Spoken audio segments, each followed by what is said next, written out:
Welcome. Rabbi Duhan-Kaplan here to tell you about a work of ancient literature that reads as though it could have been written in our time, for our time. It's the Biblical Book of Kohelet, Ecclesiastes. It's a work of existential philosophy about the meaning of life. It's a work of political critique about the realities of living under monarchy and how one can safely resist abuses of power. It's a work of spiritual wisdom about how to develop equanimity under stress. In Jewish tradition, we read the book of Kohelet, Ecclesiastes, each year in the early fall during the holiday of Sukkot, the Feast of Booths.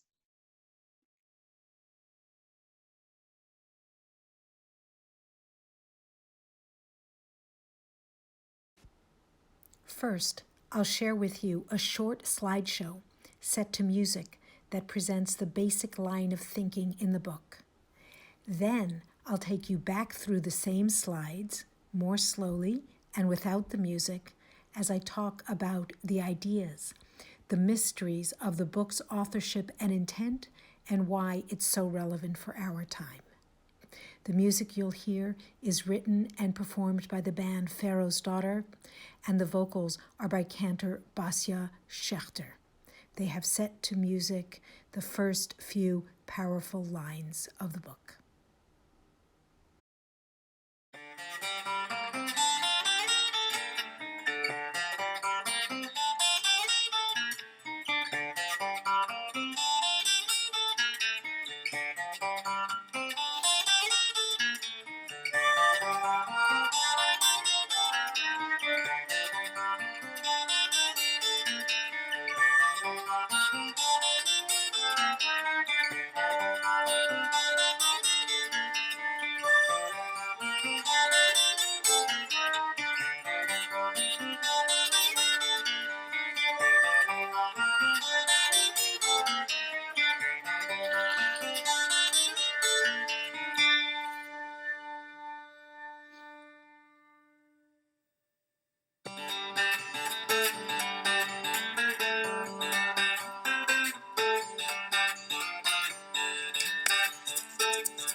Kohelet, Ecclesiastes, What's in a name? Perhaps we can call this book Kohelet. After all, the book itself tells us Kohelet is the name of the narrator. It's more likely, however, that Kohelet is a title rather than a name, and a title that means the one who assembles.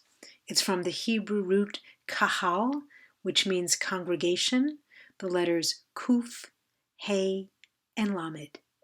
And the name Kohelet suggests that the book is by a leader or a preacher.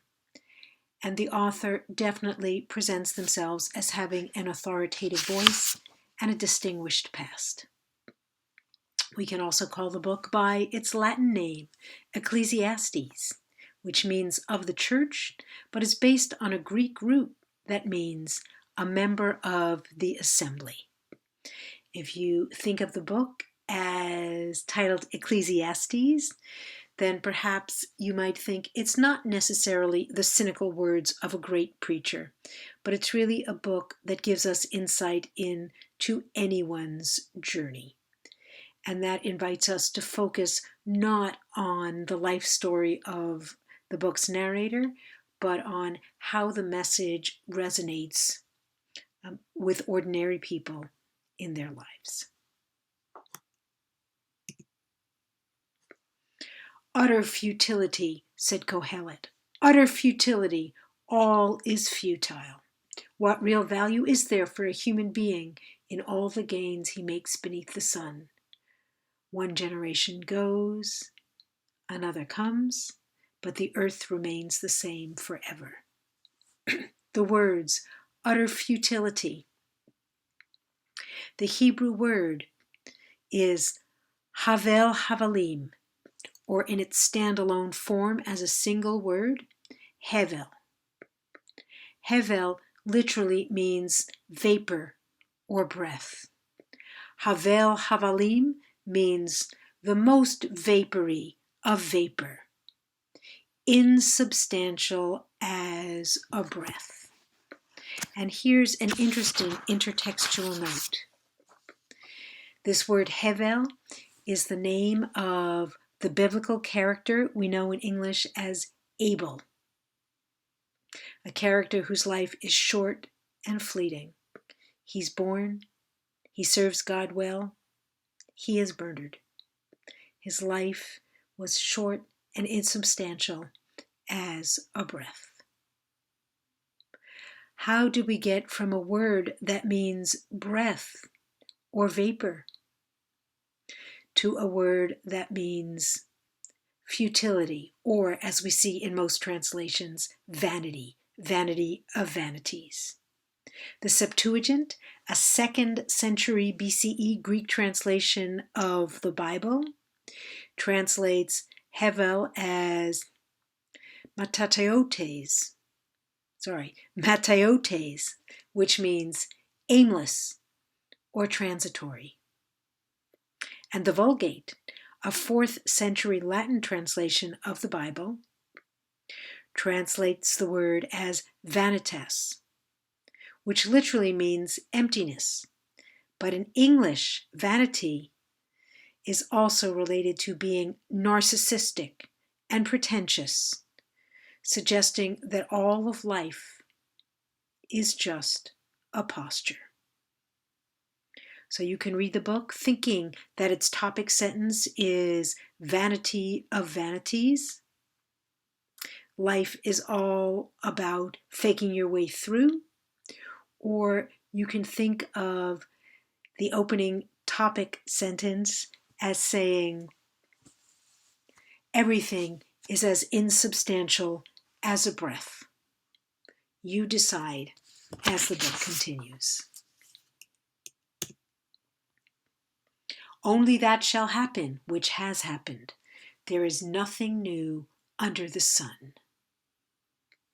Here, Kohelet, the narrator, acknowledges that there are laws of nature.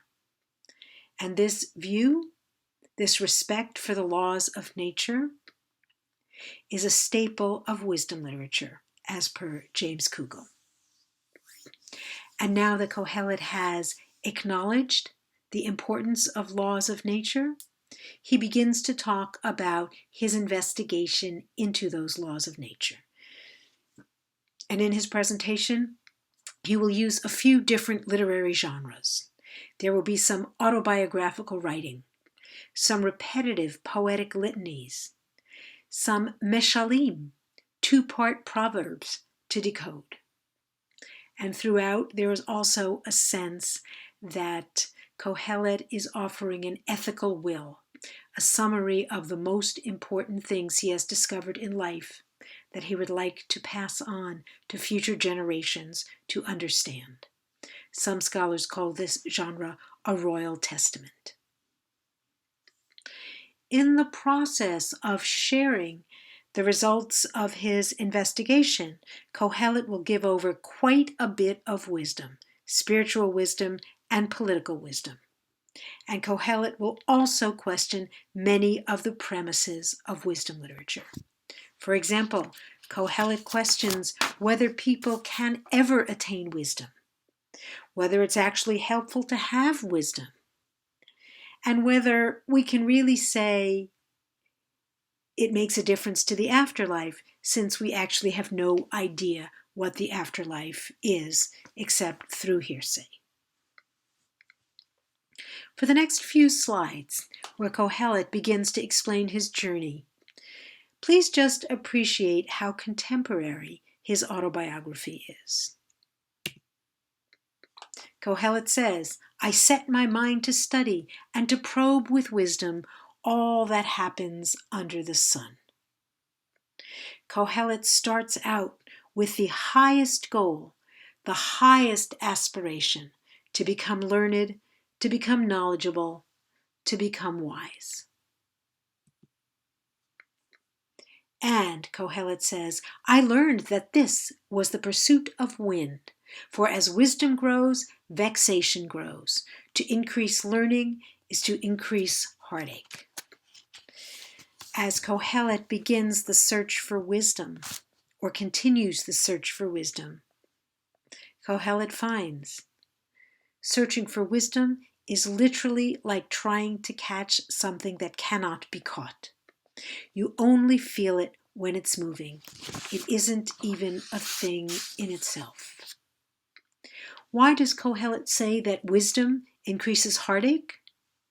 Maybe the conception of wisdom Kohelet is working with is an ideal conception, just as we spoke in class about how Plato's map of goodness, justice, truth, and beauty should be an ideally balanced, ordered, and perfect universe, coupled with Plato's view of how the real world always disappoints us and cannot fully bring forward those ideals. Kohelet says, "So I said to myself, 'Come, I will treat you to merriment. Taste mirth.' At first, Kohelet thought, 'I think I'll find happiness through relaxing, laughing, and playing.' So I went to lots of parties, socializing, drinking, dancing until the wee hours." And then Kohelet says, "That too I found was futile. Of revelry I said, 'It's mad.' Of merriment I said, 'What good is that?'" Or in other words, after getting drunk and making a fool of myself all night, I woke up in the morning feeling like garbage. And I learned that my friends who were also in it just for the fun were not really reliable friends. This was not the path to happiness. And so, Kohelet says, I multiplied my possessions, built houses, planted vineyards, constructed pools, bought slaves, acquired herds, amassed gold, hired singers. Kohelet says, I thought maybe I'd fill the emptiness with possessions. I'll put in a pool, and when I get tired of swimming, I'll plant a vineyard. And when I get tired of that business, I'll buy some herds. And when I get tired of that, I'll hire some singers. Maybe I'll even be a promoter. But it turns out, a lover of money never has his fill. Riches are lost in unlucky venture. One must depart at last, naked as one came. Kohelet says, no amount of consumerism could fill the void. And besides, business is risky. This is just not a safe path in life. And so, Kohelet says, in the end, I decided that even though the path of wisdom is flawed, it's better than all the other paths to happiness that I tried. And then Kohelet begins to share some of the wisdom. Kohelet says, I observed all the oppression that goes on under the sun, the tears of the oppressed with none to comfort them, and the power of their oppressors with none to comfort them.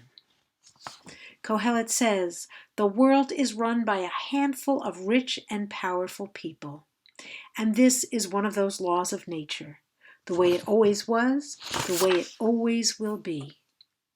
The oppressed suffer physically.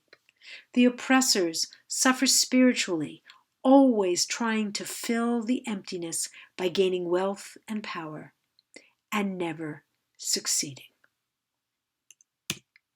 And Kohelet says, if you see in a province oppression of the poor and suppression of right and justice, don't wonder at the fact, for one high official is protected by a higher one, and both of them by still higher ones.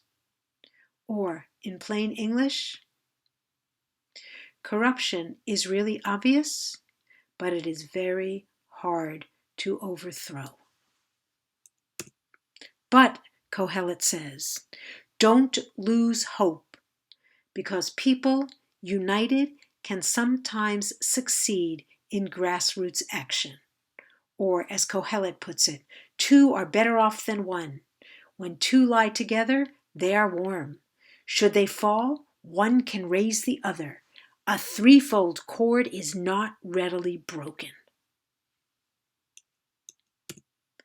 And Kohelet says, the time for grassroots action will come, because a season is set for everything, a time for every experience under heaven, a time for planting and a time for uprooting the planted, a time for silence and a time for speaking, a time for war and a time for peace.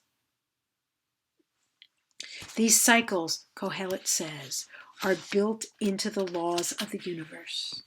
This is how human societies work. No ruling group lasts forever, no matter how grandiose their ideas are.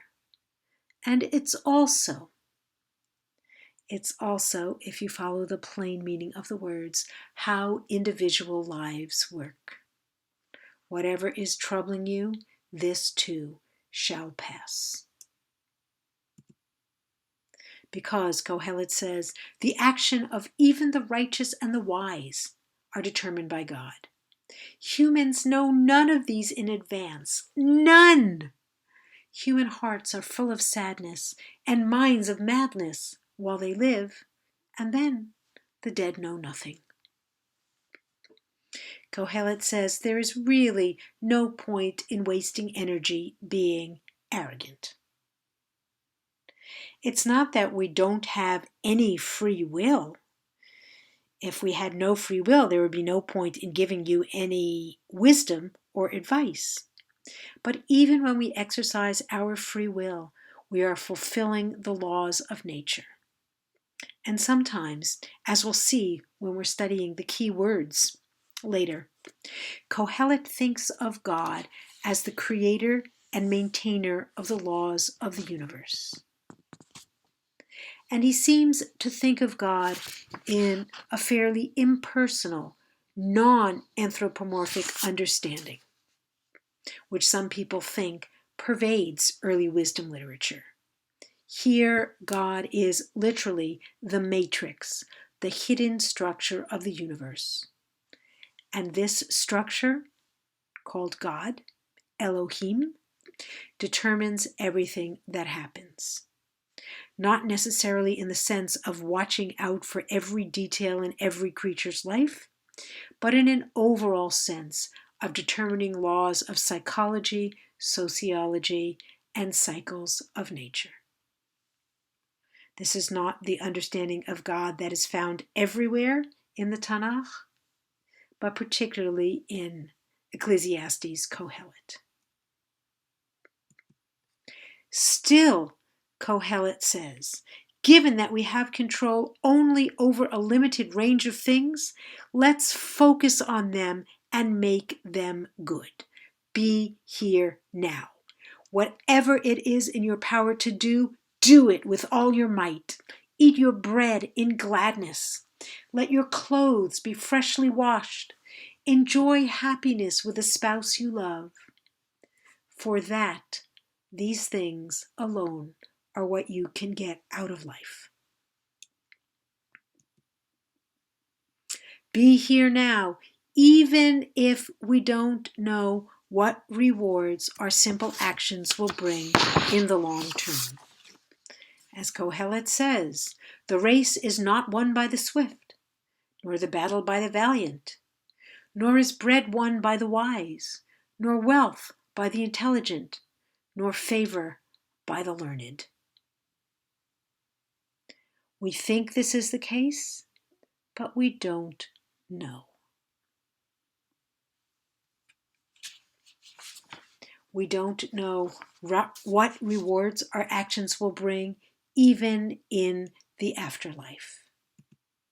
Because, as Kohelet says, God will doom both righteous and wicked. Human and beast have one and the same fate. Both came from dust and will return to dust. Who knows if a human life breath rises upward and a beast's breath sinks down? Who knows?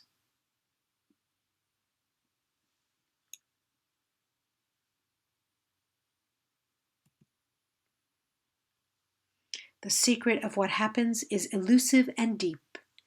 Deep down, who can discover it? Utter futility, all is futile. Utter transience, all is transient. But what does Kohelet mean here, late in the book, as the thesis statement is reiterated? What exactly is futile? Is the pursuit of wisdom futile? Or did the book just give over a bunch of wisdom that is part of a search that never, ever ends? What a great paradox to find in the book.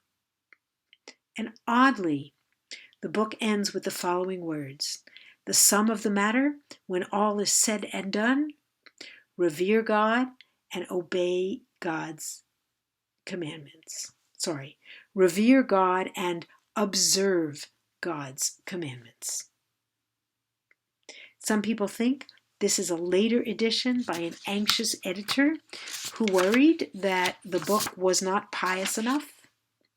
And others think that this closing statement is exactly what Kohelet meant by wisdom. Pay attention to how the world works, to what God had in mind, especially around justice, and enact it. I'd like to talk a little bit about the possible origins of the book, and maybe a little bit about the mystery of its author.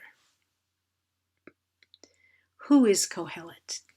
Monarch, radical social preacher, philosopher, sage, guru, or lama? Is Kohelet a king? King Solomon, perhaps, as he is traditionally said to be, at least in rabbinic literature? Why did the early rabbinic sages, who lived from the 1st to 6th centuries CE, Why did the early rabbinic sages think that Solomon was the author? They followed an intertextual method. Take a look when you get a chance at 1 Kings chapter 3, verses 8 and 9, where God comes to Solomon in a dream and asks, "What can I give you, Solomon, to help you rule?" Solomon asks for wisdom. So God says, "Because you made that choice and chose wisdom, I'll give you all the material things too." But historically speaking, the author of Kohelet is probably not a king, because in chapter 5, verse 7, he blames the royal administration for oppression and injustice. And a king probably would not be tweeting out negative propaganda about themselves, at least not on purpose. Is Kohelet a radical social preacher? After all, Kohelet says things like this: "A poor man's wisdom is scorned, and his words are not heeded. Alas for you, O land, whose king is a lackey, and whose ministers dine in the morning." Perhaps after unseating the king. Don't revile a king even among your intimates, for a winged creature, a little bird, may report the word. It is possible that Kohelet was a radical social preacher, and it's quite possible that he was a member of a working class, at least according to some interpreters. However, the prevailing historical wisdom is that only wealthy people with an in at court get their work published.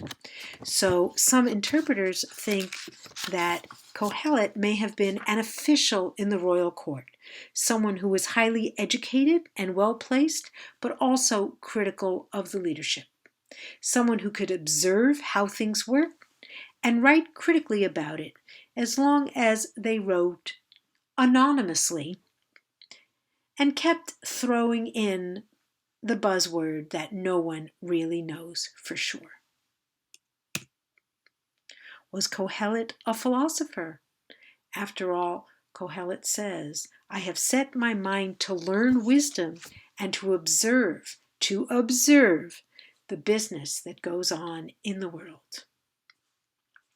The question of whether Kohelet was a philosopher raises a question about the dating of the book. It's always a big question in looking at ambiguous or confusing sections of the Tanakh. It's always a big question whether the text is pre-exilic or post-exilic. The date of the Babylonian exile is 586 BCE. So an interesting question about every text is, was this text written before the Israelites, or at least the upper classes of the Israelites, were sent into exile by the Babylonians, or was it written after? And why is this even an important question? Generally, we have a lot of information about ancient Israel from the Exodus until the exile, because that is pretty much the subject of most of the Tanakh. So a text that is definitely dated as post-exilic can fill in gaps for the approximately 300-year period about which we don't have a lot of information. Such a text can tell us something about later Israelite culture. Before the conquest of Alexander the Great, that happened approximately 330 BCE, and the subsequent Hellenization of the region. The language of Kohelet suggests that it is post-exilic, and possibly from shortly after the exile. For example, there are Persian loanwords, such as pardes, which means orchard, and there are Aramaic loanwords, such as the word pitgam, which means a royal decree or memo.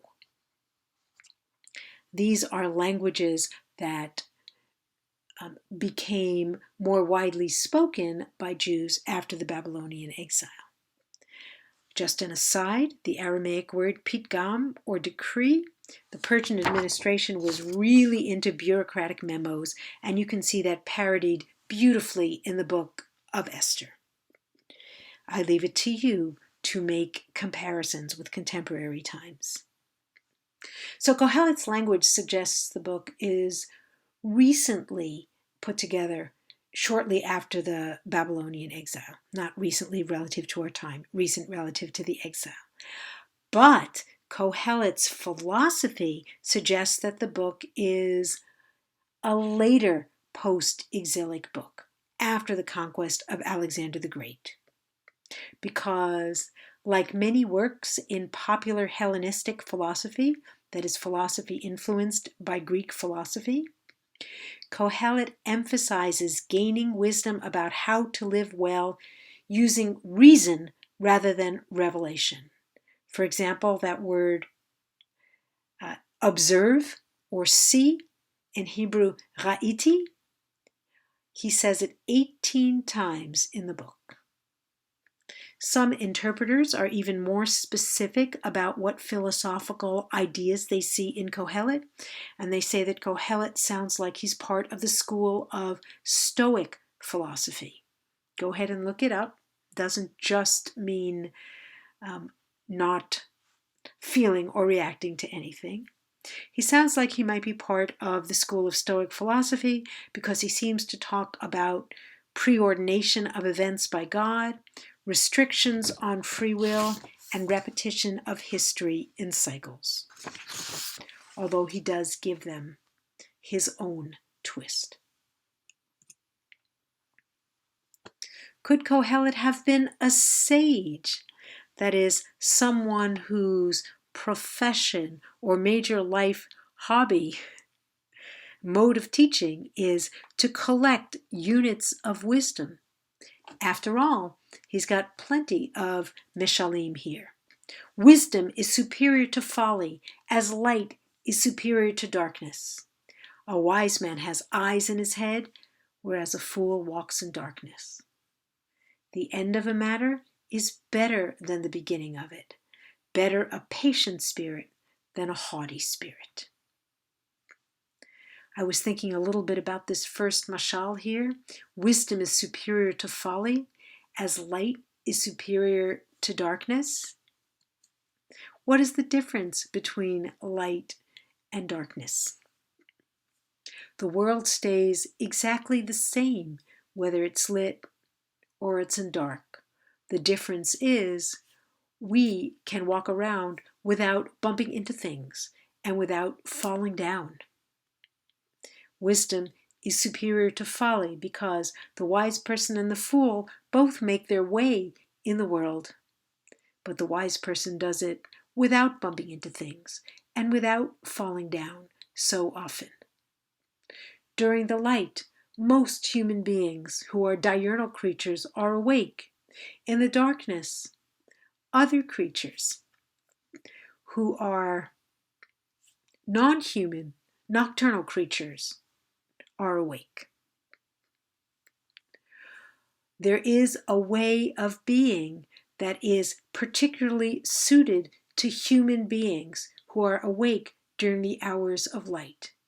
And that way of excellent human living is known as wisdom. There's a lot more you could see in these mishalim. I just want you to begin to notice that they're really good mishalim, and perhaps one could argue that part of what Kohelet did was collect and organize them, and sometimes use them, put them together to say something that goes beyond the individual teachings. Was Kohelet perhaps a guru or a lama, a teacher of what we now think of as Eastern wisdom? Was he perhaps a Buddhist teacher, an idea that Rabbi Rami Shapiro develops in his article, about which I won't go into detail because we'll discuss it next week? But some people think that he might be a Buddhist teacher, partly because of his impersonal concept of God as the flow of the universe, and partly because of his recommendation to Be here now. All streams flow into the sea, yet the sea is never full. The place from which they flow, the streams flow back again.